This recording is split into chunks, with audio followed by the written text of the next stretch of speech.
You are listening to the serialized audiobook podcast for Blood of the Stars, an epic fantasy novel written by Karyne Norton, read by Paeter Frandsen and Karyne Norton. If you can't wait to listen to the whole audiobook, or if you want a signed physical copy, go to karynnorton.com/shop to get the lowest cost by buying direct. You can also find the audiobook on Audible, Barnes & Noble, and other standard retailers. Please enjoy the next installment of Blood of the Stars by Karyne Norton.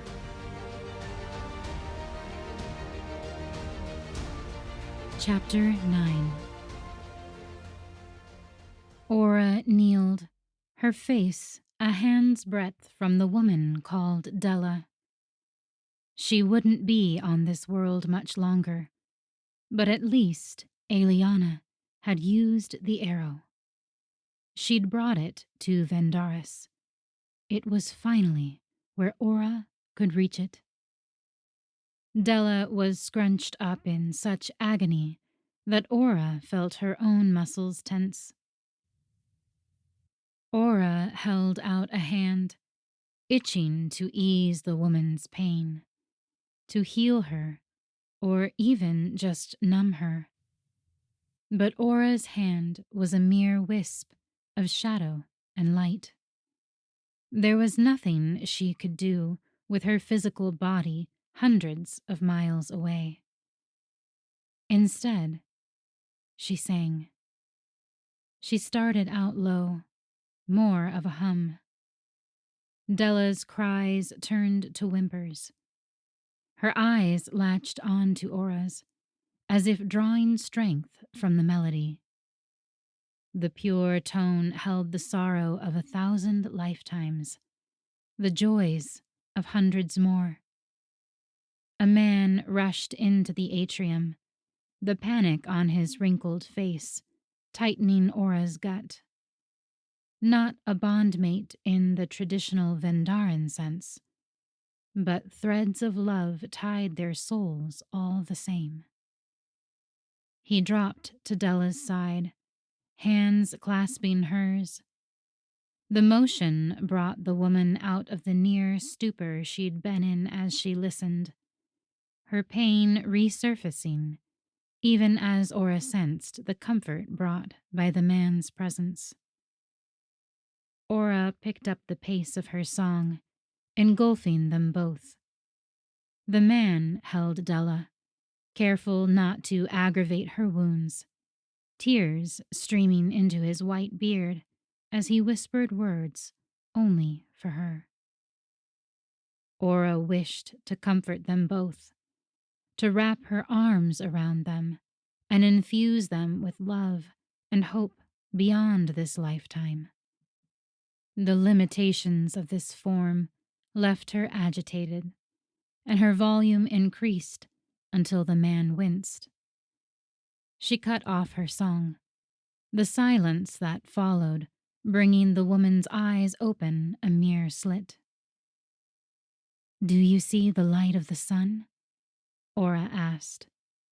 The woman's whimper gave no indication of an answer. The man stroked her brow, his lips moving, the sound too low for human ears. But Aura heard the prayer, guiding the woman to the stars. "Look to the sun," she told the woman. "Do you see its light? It will hurt, even more than it already does. It hurts to look upon the sun's brilliance." The woman's eyes were unfocused, her gaze resting somewhere behind Aura. Aura imagined the woman's view beyond this earth, to the sun's presence on the other side. Aura longed for it in a way that left her weak, vulnerable to losing her hold on this place. She sucked in a breath, focusing on the frail humans around her, the wooden benches and stone walls. "The sun will draw you into its presence, give you greater life than the one you've known. May the sun ever shine upon you." Her voice caught as she forced the words to be for the woman and not for herself. No matter how much she desired these truths to be her own, this moment was for the human. May you never lose its light.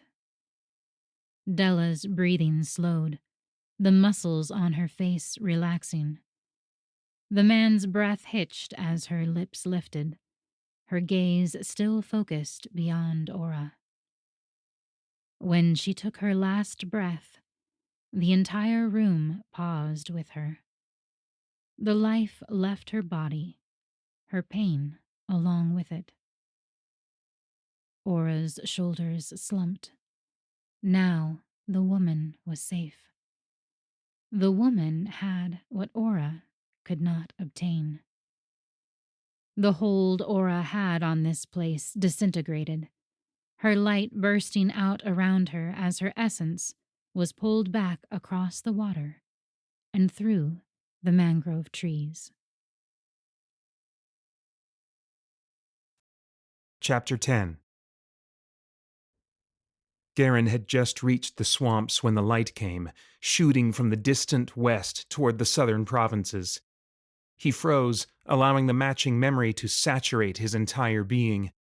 That hadn't been the light of a starlock being delivered from the stars or retrieved from Riston. He'd seen this light only once before, 14 years ago. He climbed the nearest tree, reaching for his starlock's power to imbue himself with strength and speed. Then, willing the memory of the light to remain, he tuned in to its source. With his bird's eye view, the most he could see of the light's memory was a silvery fog extending down the western coast of Vendaris. If someone had used the star bridge, that was where they'd ended up. But how far exactly? His need to set sail intensified tenfold. He scrambled back to the ground and had made it 100 paces toward the palace when he remembered the book. It was the reason he'd headed for his hideout in the first place, and he couldn't leave it behind. Eagerness made Karyne reckless, so he was only 10 feet from the right grove of trees before he finally tuned in to his surroundings. He sensed the same strange magic, absent of memories, that he'd noticed the last time he'd been out here. Removing his dagger, he slowed his pace, nearly choking on the swamp gas stench but unable to escape to higher ground with cleaner air. Not until he knew what awaited him. He took a cautious step forward, preferring to climb the crude ladder one-handed than release his hold on his dagger. His starlock warmed against his skin as if preparing to enhance his magic. A peek over the boards revealed a woman slumped over his desk, her body too still. He tuned in to his surroundings, wary of a trap, and yet she didn't breathe. He hopped onto the landing and took a step closer. Who was she? Why was she here? And what in Riston would he do with a dead body? As he scooted closer, debating his options, she gasped in a deep breath, her light brown skin taking on a glow that infused her body with life. Painful life, if the tightness of her features was any indication. The light faded, and she attempted to straighten, dark strands of hair hanging in her face. She doubled over the desk once more as if she might be sick. "Sun's fire," Karyne murmured, reaching out a hand to steady her. She lifted her head, eyes slitted with her discomfort as she tried to focus on him. "Help me." The pitiful request snapped Karyne into motion. Intruder or not, he wasn't about to let her suffer. He reached for his water skin, holding it out as a peace offering. "I'm sorry, I can't heal you. I'm not a somatic progeny, but I have water." When she didn't move, he slowly lifted the flap, then tipped the skin forward as she tilted her head back. As she drank, he automatically scanned her neck for the cord of a starlock, but there was none. Her vulnerability confused him after he'd watched her still form, frozen as if dead, be saturated with light and life. There was no other way to explain it. Her body had been temporarily lifeless, and then her soul had returned. The light. It was too coincidental that her strange magic had brought her to life just after the light he'd seen as a child. Did she know something about the Starbridge? "Bamboo Island," the woman croaked out once she'd had her fill. Karyne stood a little taller. The small island was one of many stops he made along the western coast of Vendaris. It wasn't as far as Valorian or Lover's Falls, and it had been handwritten in the Sins of the Stars. He squinted toward the southern provinces, mapping out the trajectory of the light he'd seen. It could have gone to Bamboo Island. "Is Bamboo Island where the light went?" he asked. She nodded, licking her lips. Can you get me there?" The desperate request gave him certainty. She wanted to find the Starbridge just as much as he did. "Who are you?" he asked. Underneath a faded cloak, she wore a simple wool dress, unlike the silky layers of the nobility, but also unlike the trousers of the commoners. Her short hair hung loose, her wrists empty of jewelry except for a strange braid of tawny hair. But her hands and face didn't hold the rough wear of a working woman. "Where did you come from? And how did you come back to life?" "I wasn't dead. It nearly killed me, but it didn't." She glanced away, her eyes flashing with pain. "I won't do it again." It wasn't an answer, but it might be all he was going to get right now. He had every intention of tracing down that light. It didn't matter if it went to Bamboo Island or all the way to Andel. Dragging this woman along might slow him down, but if they had goals that aligned, if she knew more than he did. "What will we find there?" She closed her eyes, exhaustion lining every feature on her face. "The things we seek." He frowned, her answer putting him on edge.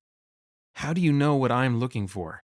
She gestured to his books without opening her eyes. "Your research. You may have tried to keep it quiet, but word gets around." The words sent a chill down his back. "It's a good thing," she reassured him. "We can help each other." "So we're looking for the same thing?" He wasn't going to name it if she wasn't. The thought felt petty, like a game he and Riverin might have played as children, but it also felt prudent. She grunted, maybe a laugh that her body didn't have enough energy to produce. "You can't possibly be looking for the same thing as me." Coughing spasms racked her body, and he offered her water again. She trusted him with her frail body, but not with her knowledge, which meant she knew too much or too little. He reached out, tuning into her mind, attempting to find a memory that could give him a sense of whether he could trust her. But her mind was blank, her memories blocked so thoroughly it was like she had none. "What is it you think the light meant?" she finally asked. They stared each other down for a few moments.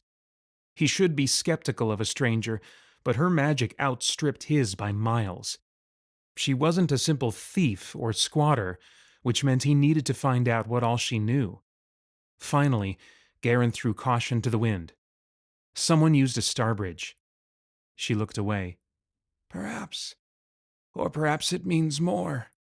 Her words stirred hope he hadn't realized he'd been guarding. "But you're saying that's part of it, that someone came across the barrier?" "Four someones." Her eyes rolled in her head as if she might pass out. Even so, the hope in Karyne's chest grew, blossoming into something big and fragile, making him feel far too vulnerable. "Who? Humans? Half-lights?" He leaned forward, supporting her even as he wanted to shake the answer out of her. "Two beasts using blood magic. A young woman named Eliana." He sucked in a breath, nearly dropping her as she slumped against him. "Daisy." "Ah, perhaps I was wrong about what you seek." The woman's eyes fluttered open, her head lolling back so she could look at him. "A someone is a far more motivating goal than a something." Daisy was back. The idea flipped all of his plans on their head. He no longer needed to cross the barrier. He simply had to find her. Except he'd been there when her mother sent her across the barrier for her protection. He'd seen the couple Aura referenced, the ones who used blood magic.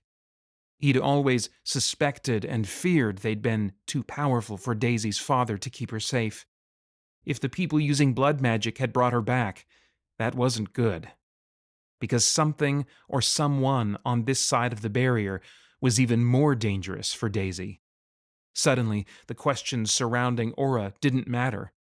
If she could help him find Daisy, he could put up with her mysterious magic and presence. "I'll take you." He helped Aura into his hammock as her eyes closed. When his hands brushed her skin, he tuned in to her soul, fumbling with his less developed skill along the pneumatic spoke. Few progenies developed a second spoke. With all of Karyne's and Enla's mentors' training combined with their high concentration of star blood, the royal siblings each had one. Still, neither of them had developed their second spoke enough to consistently use it. Someday it would give them access to the elemental magic on the rim of the Wheel of Magic. For now, it was more like a trick they could occasionally pull out. Karyne's starlock burned with the effort to discern if Aura was lying, but he sensed nothing.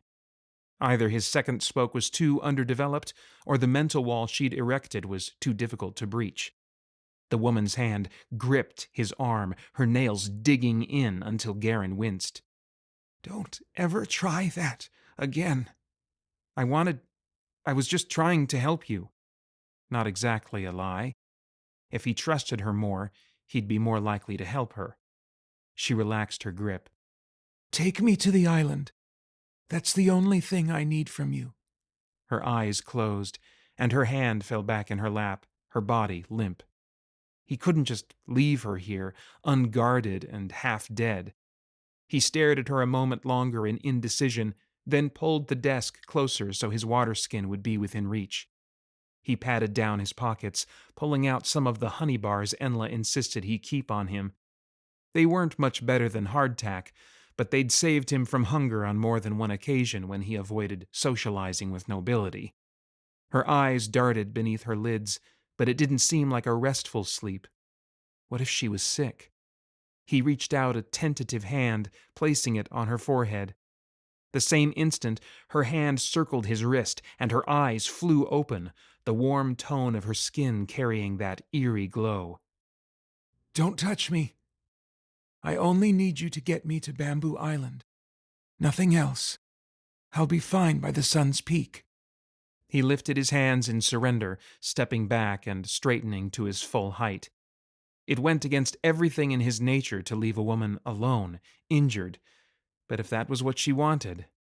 Besides, he needed to get moving if he had any hope of bumping up their departure. Larkos had done well finding a crew on such short notice, but he'd been expecting 3 more days to secure stragglers and supplies.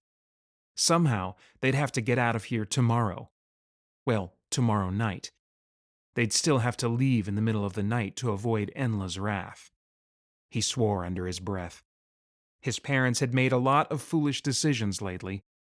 Giving his sister increasing authority was not one of them, but placing him under that authority as the future throne warden? It was like they wanted a family feud. Unless Enla might agree now that the circumstances had changed. Now that he'd seen the flash of light and met this woman. Both carried unknown magic, and any unknown power was a potential threat to the throne. "Stay here," he told the woman's still form. "I'll come back for you when I have things ready." Her fingers lifted in acknowledgement. "Thank you, Karyne." He paused at the use of his name, which he'd never given. The question hung on his lips for a moment, but then her breathing shifted, as if she already slept.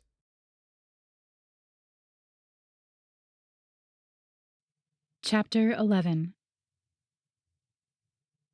Eliana's stomach churned after the transition from solid earth to emptiness, back to solid earth. She reached out, grasping only empty air, unsure which way was up or down. She lost her grip on the arrow, uncertain if Arvid or Vera ended up with it. Her eyes attempted to adjust to the lack of light, and awareness of her surroundings trickled in like her senses were being awakened one by one. Muggy, stale air with a hint of sea salt filled her nose and drenched her in sweat. Her cloak became suffocating instead of warm and protective. Dense foliage lay before them, with wooden shoots poking out from a carpet of moss. A fresh ocean breeze, still almost too thick and wet to breathe, provided a brief respite from the heat. To her front and sides, a forest of unfamiliar hardwood trees mixed with bamboo came alive with exotic bird calls. Strange vines twitched as unseen creatures moved through them, and leaves and moss carpeted the ground. To her back, beyond a cliff's edge, water stretched on as far as she could see, which meant little with the full moon barely visible between clouds in the night sky. The soothing and rhythmic flow of waves contrasted with the light sobs escaping Cyrus, who dropped to his knees. She bent down, rubbing his back, her throat clogging with tears she felt unworthy to shed. He shrank away from her touch, further magnifying her own anguish, the wall between them now as impenetrable as the barriers, which they'd now breached. "About time," Arvid muttered. He yanked on Eliana, forcing her to stand in front of him. "Remember our annual test?" Eliana shuddered, but held still. If she fought him, it would only take longer. "You told me it was to check the quality of my blood." He pulled back her cloak and tore at the collar of her blouse, exposing the top half of her back. "I don't suppose you'll believe that anymore." "I never did." The breeze on her sweat-soaked skin made her shiver. Sharp pain followed as Arvid carved into her skin, sending waves of heat through her torso. She pulled away, but her blood still covered his hands, her own energy holding her prisoner as he finished his task. In the past, he'd left it there for a day, sometimes more, until she cried out in pain as her magic carved a second mark. She'd tried countless times to see what marked her back, but he placed them strategically where her eyes couldn't reach. After the second mark came, he always claimed she was holding out on them, threatening to take more blood if she didn't behave. Then he removed the marks until the following year. "What are the marks really for?" she asked through ground teeth, but neither of her guardians answered. "Gams." Cyrus's tortured voice brought Eliana fresh grief. "Hush!" Vera jabbed him in the side with the toe of her boot, but her eyes scanned the skies. "You killed her. She would never hurt anyone, and you killed her." Cyrus's voice grew louder, his words too frantic to be directed at any one person. Still, Eliana felt each one aimed at her heart. "What don't you understand about being quiet?" Vera hissed, her attention shifting to the surrounding forest. Arvid finished his handiwork and stepped to Eliana's left, eyes narrowed as his focus intensified between two trees. He rubbed his hands together, the congealed blood covering them still far too potent.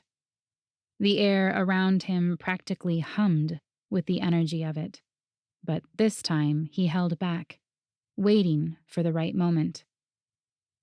The change in tactic left Eliana more wary than when he used the magic freely. She took a step away, gingerly letting her shirt and cloak fall against her back, even though it stung. She'd need to leave it open to the air that night so it could scab over. Whenever Arvid had to treat it for infection, he blamed her. Cyrus wiped his cheeks and stood, eyes blazing even through his grief. Before Eliana could question his fresh determination, a blinding light exploded, bringing them all to a crouch. It held more color and heat than Aura's light, and the scent of singed fabric and hair lingered in the air even as the heat receded. It had come from the space Arvid studied. There was something else out there. Arvid grunted, and as Eliana's vision normalized, the sight of charred flesh on his arm made her stomach turn.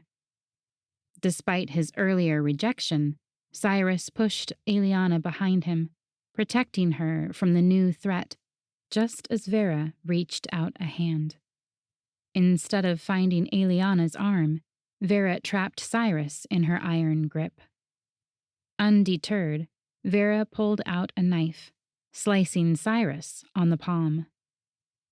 The heat of Eliana's wound flared, then sent a cold bite sliding down her spine. The sight of his blood spilling was like a deadly omen. "You can't even use his blood." Cyrus's howl nearly drowned out her panicked words. The knife shifted dangerously close to his neck, while the flow of blood poured uselessly from his hand to the moss as he squirmed and groaned.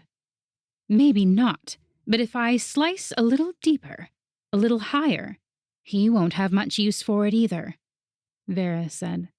"But if you give me some of yours, I can use it to heal him. Blood for blood." Eliana bit her lip in consideration. Vera wouldn't heal him, but she might trade Cyrus for Eliana's blood. Cyrus's eyes begged her to respond, but she wasn't sure which answer he wanted her to give. He squeezed his good hand over the injured palm, applying pressure to lessen the flow. Arvid took several steps toward the tree line, leaving Vera to deal with Cyrus and Eliana, while he dealt with whatever was in the woods. He roared, releasing his own rush of heat and fire, the blood on his hands like oil fueling flames. Eliana had never seen him use magic so openly, the wildness of it terrifying and limitless. Even when he had welcomed the dark spirits, letting them fuse with his body, it had been done surreptitiously. But here, he had no reason to hide. A figure emerged from the forest line, lit up but unharmed by Arvid's fire. "Silmar," Arvid hissed. The other man, Silmar, had graying hair and a short beard, and he gripped an intricately carved staff. He appeared more beast than man, the deep scars covering his face and arms like gouges cut from a craggy mountain, far different from the snake-like lines marring her palms. As he held out the staff, his gaze watched for Arvid's next move. Now Eliana knew why Vera wanted the blood trade, why she needed it now more than ever before. They'd left all their stores of her blood back in Lorvandus. They were running out, which meant Arvid's magic wasn't as limitless as it seemed. Understanding flashed on Cyrus's face as well.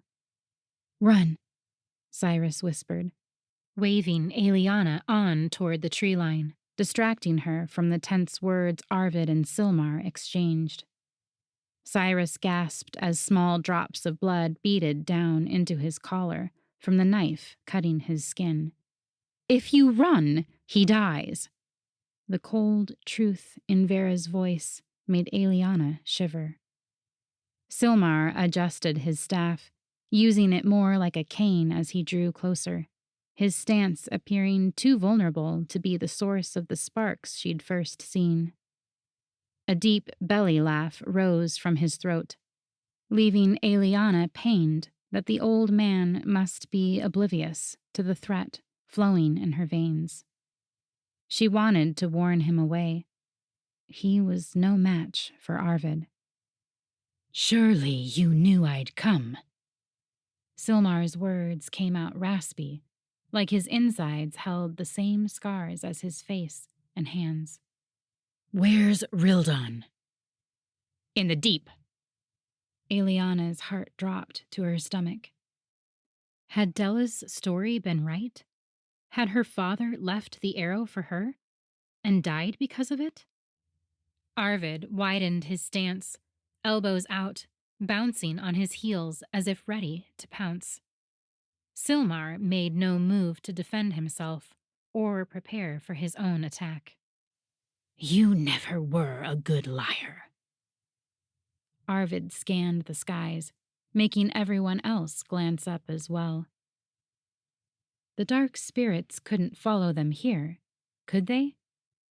If he gave control over to one, the battle would be finished before it had begun. "Gone for 14 years, and you're still doing her bidding?" Silmar's taunt was like the flick of a switch.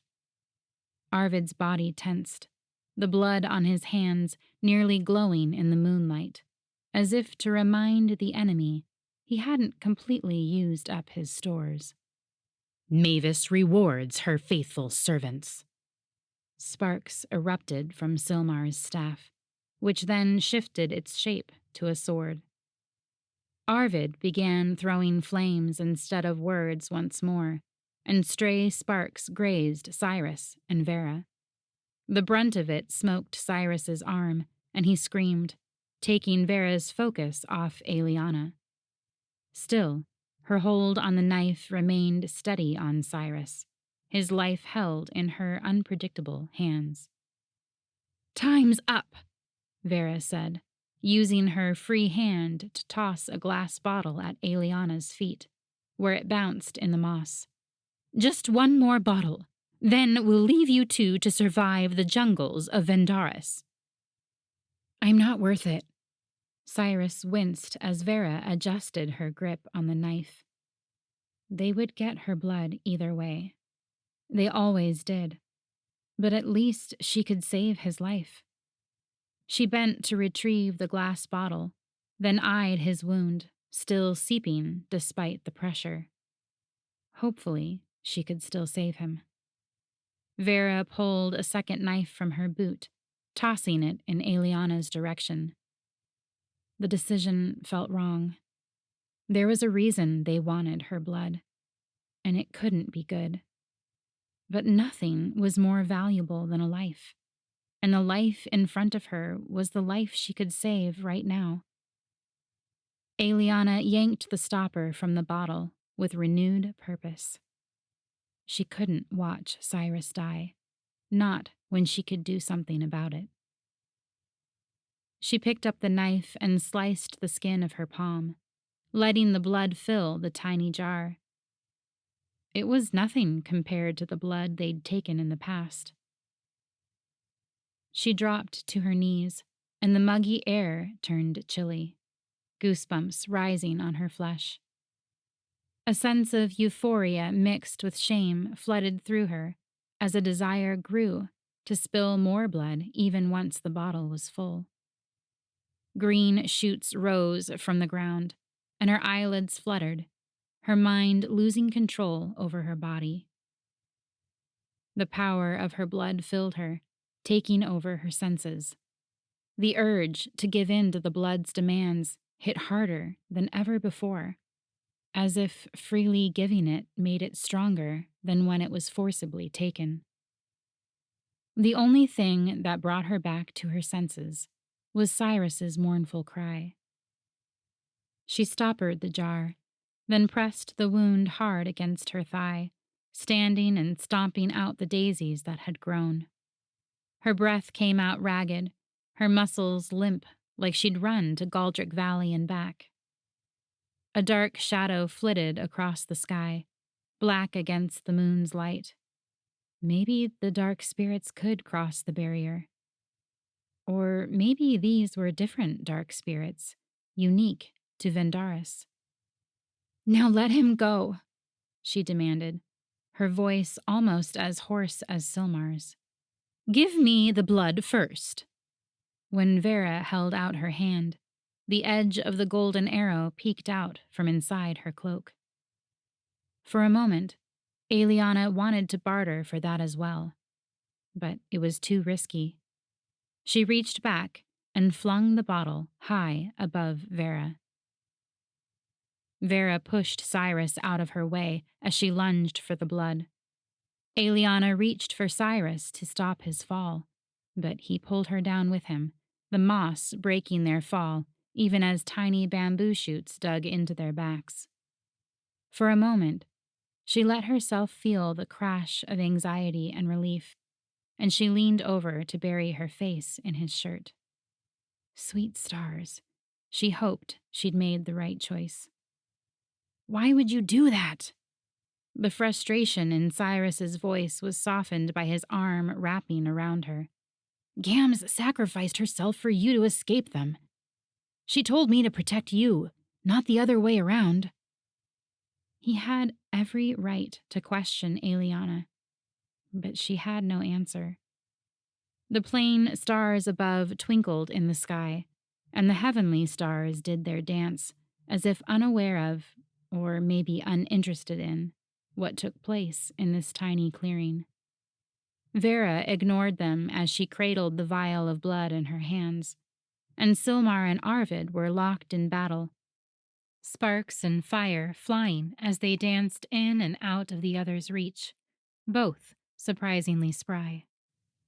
Come on, let's go, Aeliana whispered, rolling away from Cyrus. They crept through the brush, and Aeliana was thankful for the return of shouts and flames, which drew attention away from their escape. Another distant glow of fire shone at their backs, briefly lighting up the night and forest before them. It revealed a lanky man with black hair sheared close to his head. Aeliana gasped, and Cyrus tripped, falling to his knees. The stranger leaned against a set of particularly thick vines 12 feet away. Where do you two think you're going? His voice was smooth, like a storyteller's polished timbre. A lazy grin split his face. Honestly, I leave Silmar alone for mere moments, and he gets himself into all sorts of trouble. I'm gonna enjoy holding this over his head for years to come. He pushed off the vines and ambled their way, his manner easy and unthreatening. Still, Aeliana backed away, tugging Cyrus with her. If the stranger was with Silmar, he probably didn't intend to kill them, but that could just mean they wanted her alive for something far worse. Striking blue eyes stood out from laugh lines, even in the low light. Fish hooks hung from his ears, and despite the rebellious tilt to his smile, he seemed old enough to be her father. His tight breeches and simple vest over a bare chest and deep brown skin seemed more suited to a sailor. When he clapped a hand on Aeliana's shoulder, water immediately soaked through her cloak and tunic, and he removed his hand with a suction noise. The name's Veldon, but I should really go help our friend before we finish introductions. He might come in handy someday. His words held a soft lilt, like his consonants were lighter and his vowels longer. Even Silmar's throaty rasp had held the same strange enunciations. It was a tiny difference, but Aeliana realized if Arvid's and Vera's voices hadn't been so harsh and overbearing, she might have caught the hint of an old accent, further proof that she'd been brought from this foreign land. Cyrus struggled to rise with his injured arm, and the man held out webbed fingers, easily pulling Cyrus to his feet. A slimy, wet residue clung between their hands as the man let go. Cyrus made a face and rubbed his hand on his cloak. Thanks. Before Velden could run off, Silmar hobbled their way, leaning on his staff far heavier than he had when he'd first arrived. Aeliana tensed, peering around him for her guardians to follow, but for now, he came alone. "Where in Riston did you go?" Silmar's rasp made Aeliana's skin crawl. He drew closer, his glare resting on Velden. "The one night I truly need you, you're nowhere to be found." "Ah, so you do like having me around." Velden beamed at him. "I'm never sure with all your grumbling." "Kendall and Stu didn't agree much with me." He made a face and rubbed his belly. "Oh, for the sun's fire," Silmar muttered. "Just lead the way back to camp." "Of course, wise one." Velden's low bow matched the drip of sarcasm in his tone. "What about Arvid and Vera?" Aeliana asked. "They gave up after you left, rushed for the valley." Silmar's furious glare didn't fade.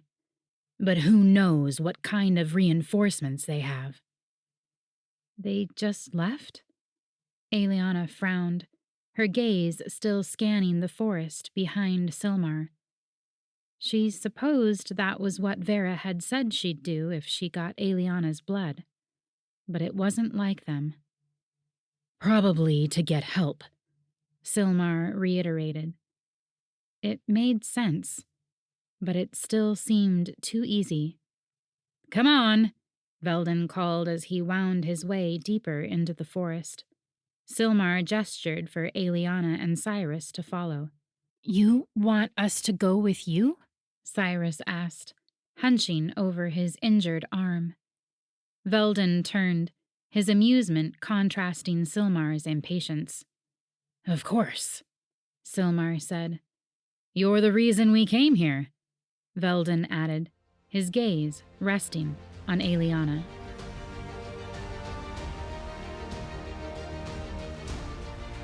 I hope you enjoyed listening to the latest installment of Blood of the Stars by Karyne Norton. If you enjoy listening to this narration, you might also enjoy listening to Paeter's podcast, Christian Geek Central, where he discusses movies, video games, and all things enjoyed by self-proclaimed geeks from a Christian worldview. Thanks so much for listening.